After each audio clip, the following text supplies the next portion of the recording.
Halo traders, jumpa lagi dengan saya Alfred Vakasi dalam program Fibis News Market Mover pada minggu ini. Bagaimana dengan market mover minggu ini? Ya, pada minggu ini masih didominasi oleh berita-berita mengenai perkembangan coronavirus, namun dengan sudah ada sinar di ujung terowongan. Sementara dampak dari suntikan tambahan dari The Fed ke pasar Amerika Serikat senilai 2,3 triliun US dollar masih akan berlanjut pada minggu ini. Selanjutnya juga pergerakan harga minyak pasca pertemuan OPEC Plus dan perdamaian Rusia dan Arab Saudi masih akan memengaruhi pergerakan harga komoditas lainnya. Dari data makroekonomi, data penjualan retail dan klaim pengangguran Amerika Serikat akan berdampak terhadap pergerakan pasar di AS. Ya, kita mulai dengan sejumlah pergerakan market mover. Yang pertama tentang virus corona. Tanda-tanda wabah coronavirus sedang menuju puncaknya sudah kelihatan. Seperti tunas yang sudah mulai muncul di musim semi. Jerman dan Spanyol dikabarkan telah melaporkan perlambatan yang signifikan dalam kasus infeksi baru. Di Amerika Serikat juga sudah mulai kelihatan tanda-tanda kurva yang mendatar, indikasi penyebaran virus sudah melambat. Presiden Perancis telah memberikan peta rencana untuk secara bertahap membuka kembali ekonominya. Para pekerja di Spanyol juga mulai kembali bekerja dengan persyaratan harus memakai masker. Presiden Amerika Serikat Donald Trump berencana untuk membuka ekonominya dengan segera. Kedua, tentang dampak stimulus terbaru Federal Reserve senilai 2,3 triliun US dollar. Pasar memulai minggu yang baru dengan semangat. Dolar AS mengalami tekanan turun oleh pengumuman The Fed mengenai suntikan tambahan senilai 2,3 triliun US dollar minggu yang lalu akan terus nampaknya mengalami tekanan turun sebagai dampak dari pengumuman The Fed tersebut. Yang ketiga, pergerakan harga minyak pasca pertemuan OPEC Plus dan perdamaian Rusia dengan Arab Saudi.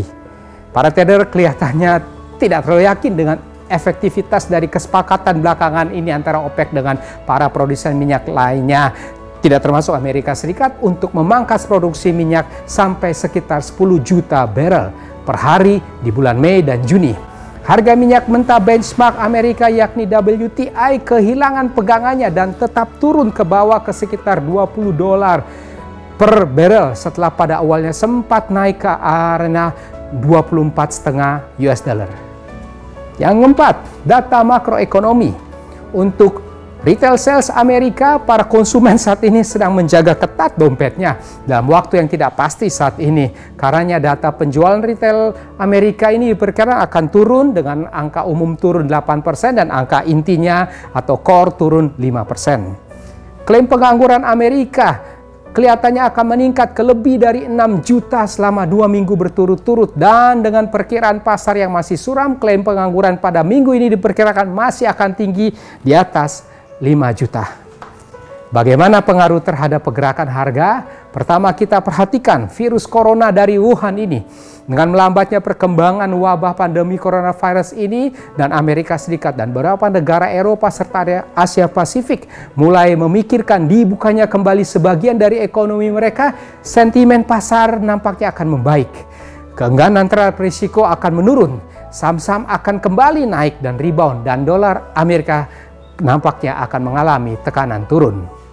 Kemudian dengan stimulus tambahan The Fed, dengan melemahnya dolar AS sebagai dampak dari pengumuman tambahan stimulus The Fed senilai 2,3 triliun US dollar ini, pasangan mata uang pound sterling dan euro dolar nampaknya akan cenderung mengalami kenaikan. Selanjutnya, pergerakan harga minyak pasca pertemuan OPEC Plus dan perdamaian Rusia dan Arab Saudi. Nampaknya para trader tidak terlalu yakin dengan efektivitas kesepakatan ini, dan kemungkinannya harga minyak masih akan mengalami tekanan turun.